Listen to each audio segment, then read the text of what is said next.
I think President Biden is going to go down as one of the greatest presidents we've had in a long time in this country. And Kamala Harris has been a big part of this administration. They've been partners. They've delivered for the American people. So I think we've got to tell that story. I also am excited about this new chapter in American politics. Kamala Harris and Tim Walz, I think, are a wonderful complement to one another.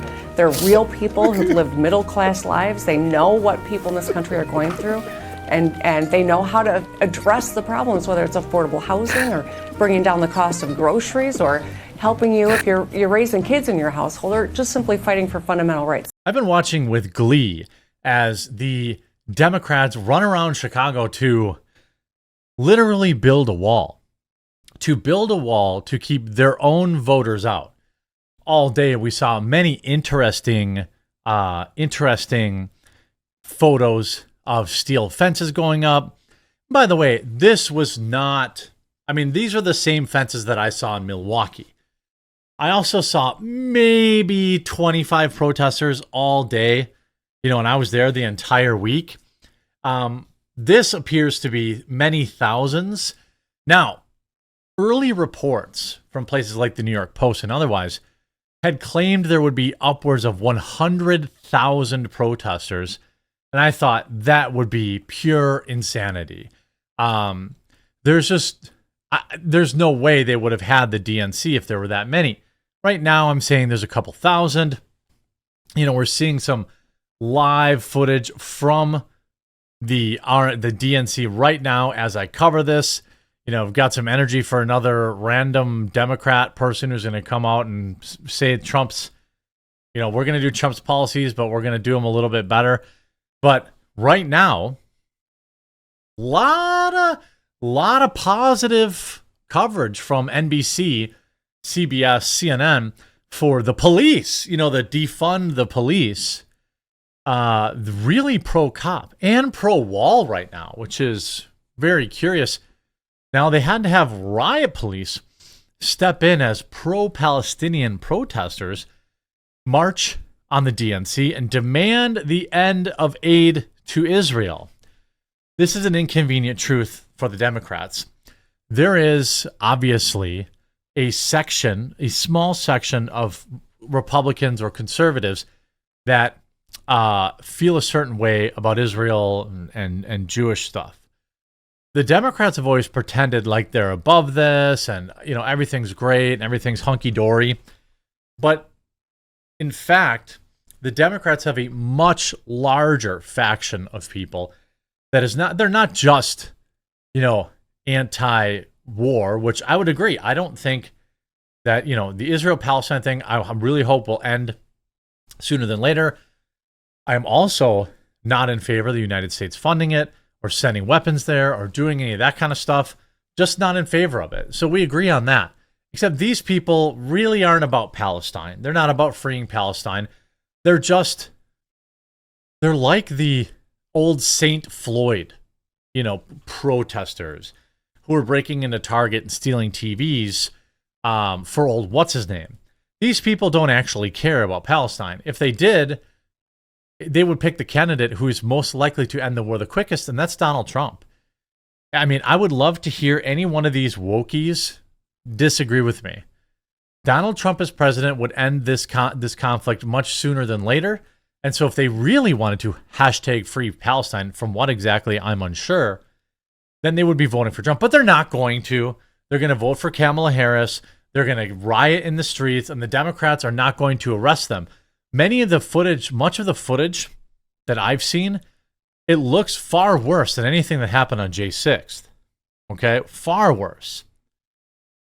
Riot police in blue helmets stood in phalanx late afternoon Monday as thousands of protesters, angered by the United States' quote, longtime support for Israel, rallied and marched here before the Democrats kicked off their national convention.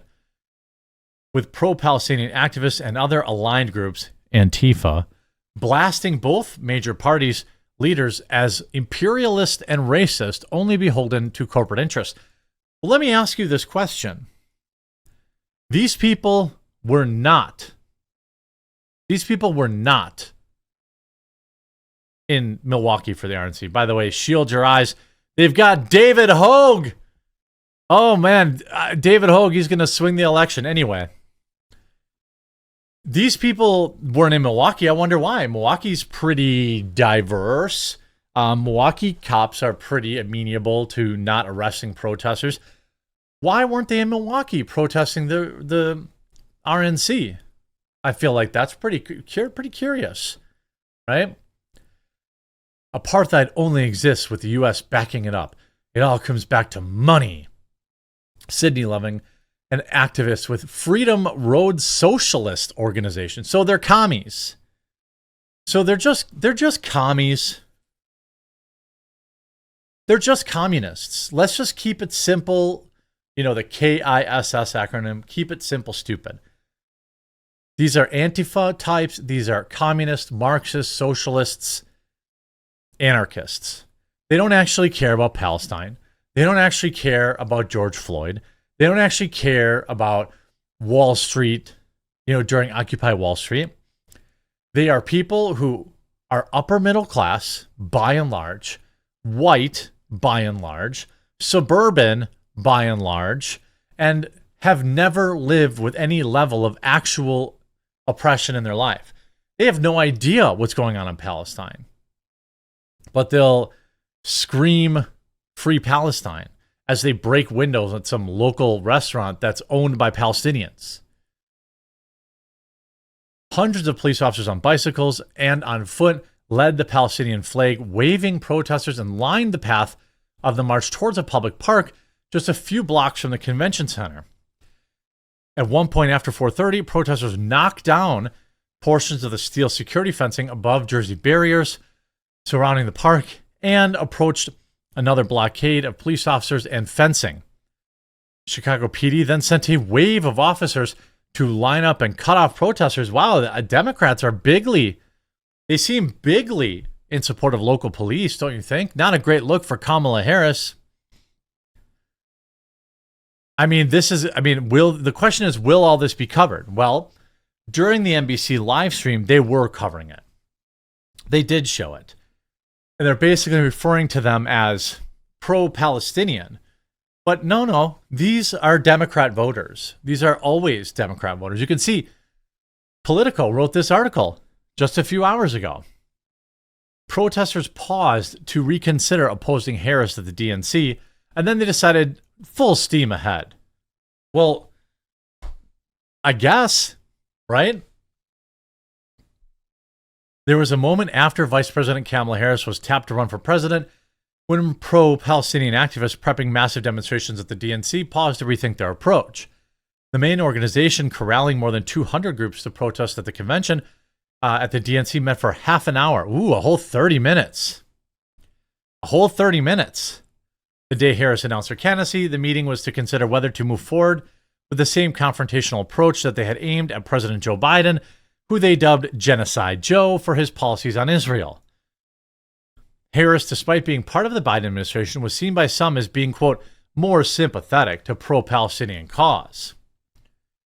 Well, all that tells you is that they don't care. They were going to go. They wanted to go wreck things. They wanted to go get monkeypox from their buddies. They wanted to go burn down Wendy's, and it didn't really matter. It didn't really matter. It didn't matter, did it?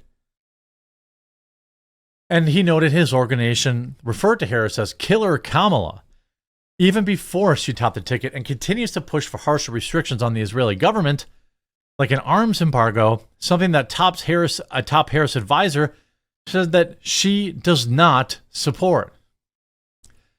The only way Kamala Harris will quench the fire of these loser communists is by literally coming out and adopting their exact same rhetoric, their exact same language. The problem is she can't. She literally cannot do it. She can't go out there and say, free Palestine, ha ha ha ha ha ha ha, free Palestine, everybody. Ooh, Palestine is a country. Yeah, Palestine is a country. She can't do that. Some people will have various explanations for why that is, but she can't do that. You know, there's just, quite frankly, that would be political, very bad. Politically, it would be very, very bad. There's admittedly a change of tone for many, a sense of a breath of fresh air. Why? I mean, Kamala Harris isn't for, she's not for that. I mean, I would say, ultimately, these people are, in my opinion, being paid. They are being paid as agitators. I mean, you can look at the video. There's a half dozen people arrested as they breached, riot police attempt to put down the Hamas insurrection outside the DNC. Here you get Don Lemon getting humiliated by our girl, Savannah Hernandez. Check this out. Worked for CNN for a long time, and they were actually covering for Joe Biden and his mental decline for a long time. What are your thoughts on that? It's very nice to meet you. That's my thoughts. No thoughts on Joe Biden being pushed out for Kamala? No, I don't. No Nothing? thoughts. But thank you. Nothing? But her name is Kamala, by the way. Okay. Oh, he's worried about how Don't you people think say her it's an name. issue that the American people didn't democratically elect Kamala Harris? You'd have to ask some. Why don't you ask a voter? A voter? Yeah. Aren't you a voter, Don? I'm a member of the press, and I don't want to give my opinion. So You don't want to give your opinion? You So did a have a lot good on CNN. thank you. But it's nice to meet you. You have a great day. What's your name? Savannah. Savannah. It's a real pleasure to meet you. Are you having a great time here? I'm having a great time, Don, but Yeah, I want to our know. democracy I want to is, know like, from the really- Democrat Party, how they feel about Joe Biden's mental decline and that the media covered it up for so long. I think that we should tell the truth to the American people. So I'm just wondering, No, nothing. What do you guys think? Yeah, mental decline, Trump. Trump has the Ah, No, not Pushed Joe out by Biden. his No, own not party Joe and his Biden. They're still in denial. They're still in denial. Oh yeah, Joe Biden didn't have mental. It's definitely Trump. It's definitely Trump. By the way, Don Lemon. I mean, can you name a bigger fall from grace? That guy used to make $30 million a year. He used to make $30 million a year, roughly, for CNN, shilling for the Biden administration. Shout out to Savannah Hernandez. She's an absolute monster. You have them breaking down fences. Protesters break through mesh fencing at DNC. We're going to see tonight, live, as we cover it all together. So I hope that you're all strapped in. Tomorrow, when you're watching this video as a standalone, we're going to see if any of these delegates who allegedly represent nearly 1 million voters and don't want Kamala Harris unless she commits to a ceasefire, we're going to see if they have any stones at all. My prediction is they will have none. I look forward to hearing your comments, though. Let me know.